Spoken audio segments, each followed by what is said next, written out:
look rather shaky.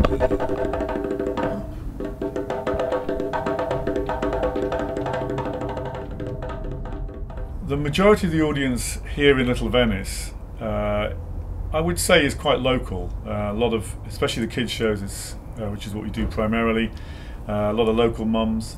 Because it's a very mixed area, it's quite affluent, not totally, but a lot of it is. French, German, Spanish, Arabic.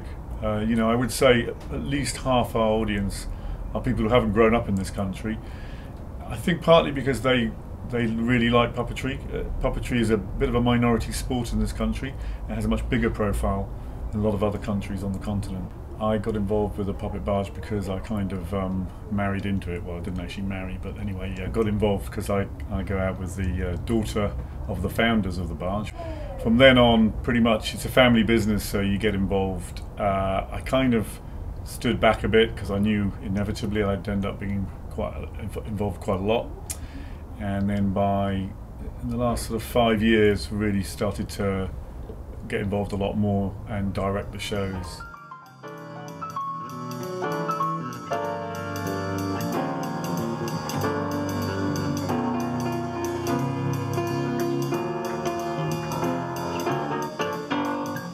I've been on the barge since the summer of 2007.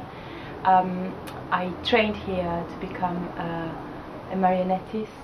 The Puppet Barge offers either 1 or 2 total rookies a chance to learn marionetting each summer, and they basically learn from the beginning how to work a marionette. They learn about staging and performance and lighting and a little bit about sound, so it's a good way.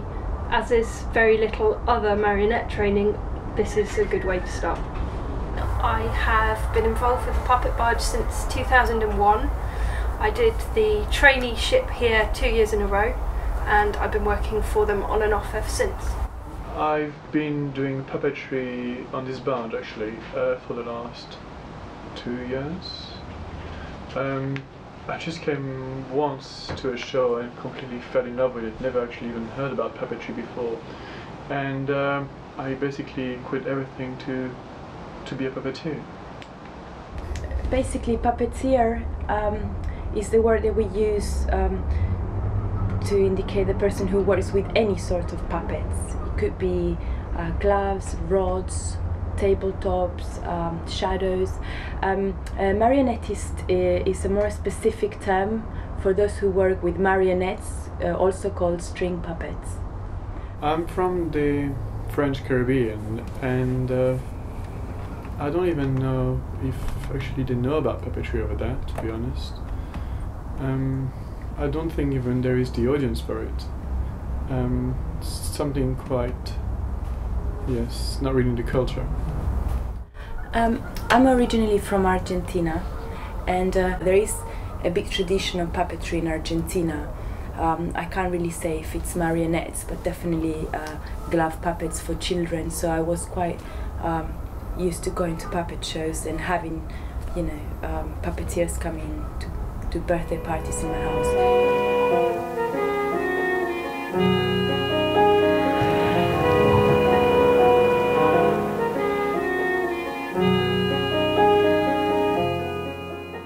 My favorite puppet is Brer Rabbit, which I have made. It's Granny and Julia who made him, but it's the first puppet I really got to operate, and probably the puppets that, you know, I learned the most with.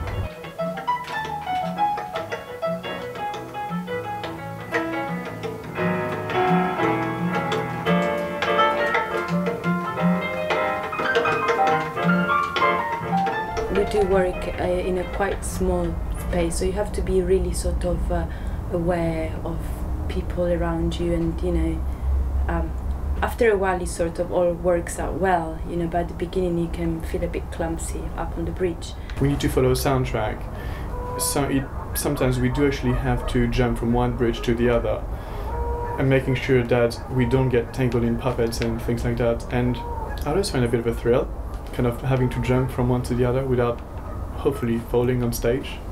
The worst that I can remember you know, probably the most shocking experience was to actually drop a leg bar on stage, and that happened while I was operating Brer Rabbit in a Christmas show, and I think Adrian was watching that show. That was actually the first show I went to. So it must not have been too bad. So yeah, basically jumping into a basket, and the puppet was there sitting doing some talking with a bear, and I just dropped the leg bar because I think it went against the roof or something and dropped it, and yeah, that was one of the worst experiences. You get so like sort of shaken. I always think the bottom line is the show when someone forgot to bring the curtain up. This makes it sound terribly unprofessional, doesn't it? And so because the puppeteers can't actually see the curtain from the bridge, they're looking down on top of the puppets, nobody noticed for 10 minutes. The audience just sat there listening to the soundtrack, good as gold, not saying a thing. Then someone said, "Oh, the curtain's not up." But we usually use this tale as a sort of, you know, it really doesn't matter what goes on because the audience will always rationalise it. Funny is when things happen to other people, and they handle it well, of course. It feels like you're flying when it goes well. Like nothing can ever go wrong. Like you're dead on cue, and yeah, it feels like you're invincible until something happens.